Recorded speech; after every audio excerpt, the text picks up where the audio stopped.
be honoring Mother Teresa of Calcutta for all the accomplishments that she had made during her life. In one point in time, we have all heard of Mother Teresa of Calcutta, whether it's her sacrifices or the legacy that she left behind. She devoted her life to serving others. She lived her life following the Word of God as best as she could. When asked why she did what she did, she always just answered, "I see the face of Jesus in them, and I do it just for him." Mother Teresa of Calcutta, or her given name, which was Agnes Bujoks, was born in 1910 in Macedonia. She came from a family that during her time would be considered the elite. Her dad was a politician and owned many lands. Her mother was a devoted Catholic, and she made sure she taught her children that way as well. Her mother held many dinners for the poor and the needy in her home, and as well, whenever she went in town, took her children along with her in order to help any needy that she found in the streets, any people that were homeless. She would give them food, she would give them money, any way she could. Mother Teresa learned to serve others at a very young age. She had the compassion that her mom had, and from her father, she had her way of managing between politicians. At age 18, Mother Teresa felt the calling, and she joined the Loreto Sisters. She taught at the Loreto School for 20 years in Calcutta, India, which was at that point one of the poorest cities in India, with more than 1,000 slums. Mother Teresa knew she could not help being stuck inside walls, so she decided she would help most outside in the world. With the permission of Pope Francis XII, she was able to start her own mission.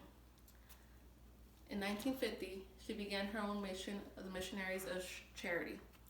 The Missionaries of Charity were based in Calcutta, India, and pretty much focused on helping orphans, people on their last days, hospice, and the poorest of the poor, as she called them as well.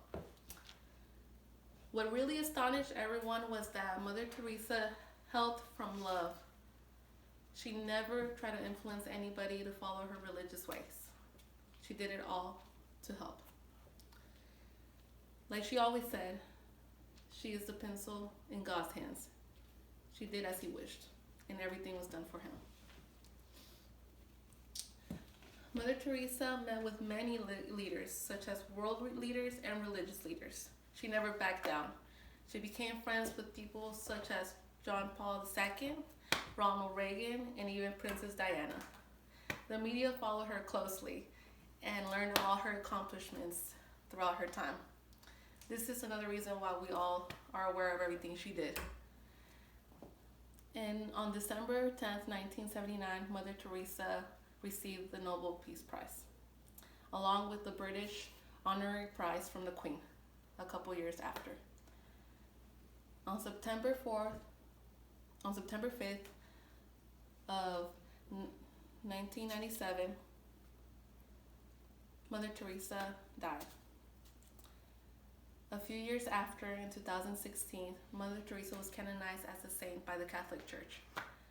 This, in fact, would have been the greatest honor she would have received, and I'm sure she would have felt that way. Mother Teresa was seen as the mother of the world. She never backed down on in any circumstance she was faced with. Being such a small lady, she was the strongest person you could have met. As she once said, "I cannot change the world, but I can cast a stone to the water and create many ripples." And that she did.